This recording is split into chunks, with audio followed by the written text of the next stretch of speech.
Good morning or good afternoon, depending on where you are. My name is Mwadi Debenga, and welcome to this edition of my video blog, Mwadi's Musings. Last week, I introduced my three-point strategy for those of you who are interested in bringing about change and transformation into your life. And the 3 points consist of the following. The first is to get your mind right. And in short, what that means is to prepare yourself mentally and spiritually for the challenges, the obstacles, and the opportunities that are going to come your way when you decide that you really, once and for all, want to bring about change in your life. We talked about the importance of developing a spiritual practice, the importance of tuning out from the outside world and tuning internally, and the importance of really committing to these goals and the value and the new direction that you want to see your life go in. Today we're going to talk about the importance of getting your game tight. And what that means is having a plan. I'm a recovering procrastinator, and back in the day when I was younger, I didn't really plan things out to the extent that now in retrospect I should have or could have. I oftentimes left things to chance, and for a variety of reasons would miss deadlines, whether it be in school, scholarship deadlines, or even when I started working in the fundraising world. There was a time when it was really, really difficult for me to get my work done in a fashion that made me feel good about what I was doing, because I often either waited to the last minute, or maybe I didn't always clearly think things through or lay things out in a way to maximize my chances for success. Fast forward several years, now I am committed to this notion that you must lay out action steps in support of clear-cut goals and objectives that are time specific if you want to bring about change and abundance in your life. There's no way to get around it. We're living in a really exciting time now. Back in the day, before the internet and before YouTube and Facebook and Twitter, we didn't really have as many opportunities to connect with people on a global scale, those of us in particular who are trying to be entrepreneurs. Now, these advancements allow us to share our art, to share our business ideas with a global community in a way that we were not able to before.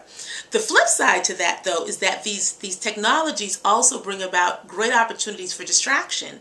I'm reading about people who are addicted to Facebook or Twitter or MySpace. Well, not MySpace so much anymore, but you get the idea, right? Or people who are so wrapped up in reality television and what celebrities are doing that they're not focusing on what they need to be doing.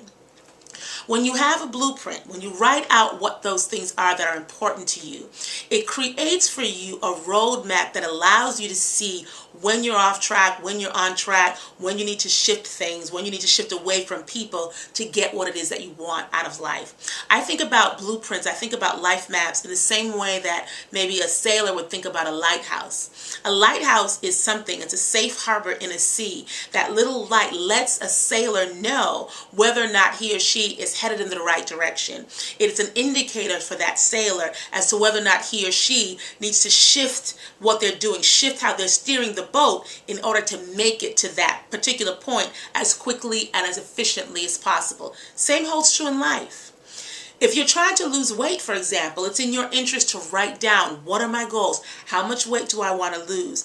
And then what are the objectives? What are the action steps? What can I do to get myself to that ideal weight? How many times a week do I need to work out? What kind of foods do I want to eat? What's my food plan going to be for the week? When you have that plan, when you have it written out, it allows you to have some direction and bring some consciousness and awareness to what you're doing. It allows you to go back and look and tweak it if necessary. Okay, I say I wanted to work out 5 days per week. A month later, I'm only working out 3 times a week. That's an invitation for me to look at my life and see where I need to shift. Say you want to be a famous choreographer. It's in your interest to write down how many videos, how many demos am I going to do this year? Who am I going to send them out to? When am I going to send them out? Am I in class on a regular basis so I can stay up or keep up with the latest techniques? And you can transfer this idea of planning to any other type of entrepreneurial venture, any other health and wellness venture that you might have. This year my 9-year-old nephew is in the 4th grade.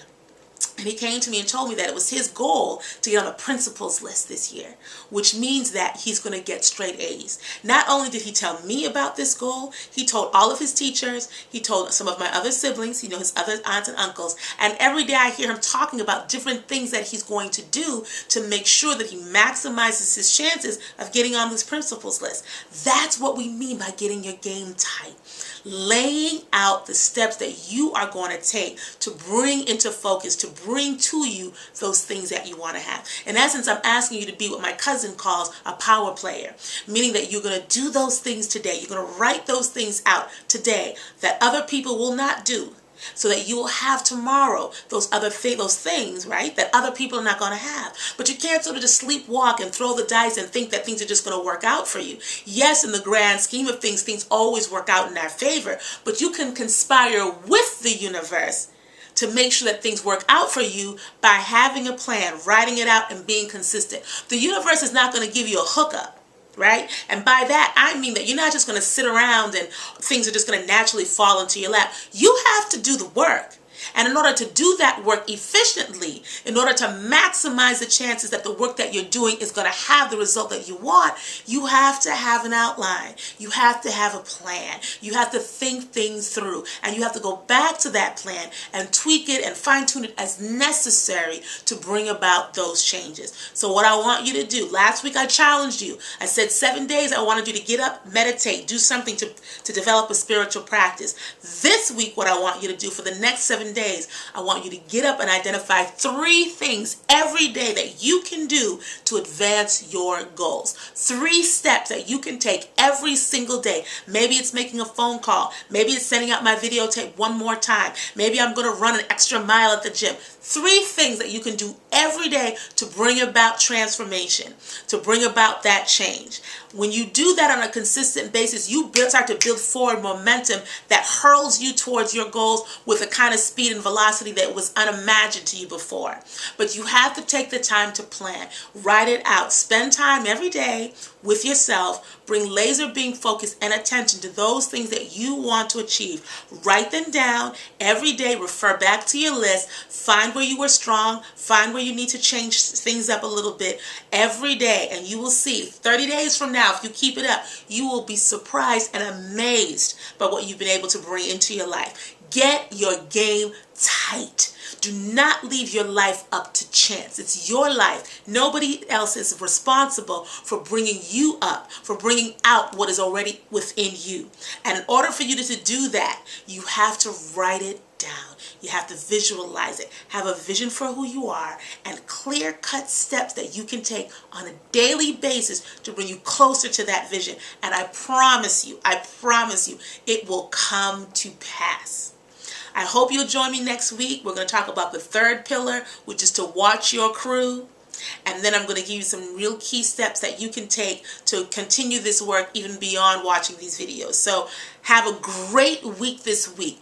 Write down your goals. Write down what you want to accomplish. Check in with me. You can email me at mdabinga@mwadiunlimited.com. Let me know how you're doing. Ask me a question. If I can be of service to you, I'm more than happy to do that. Take care. Have a great week, and I'll see you soon.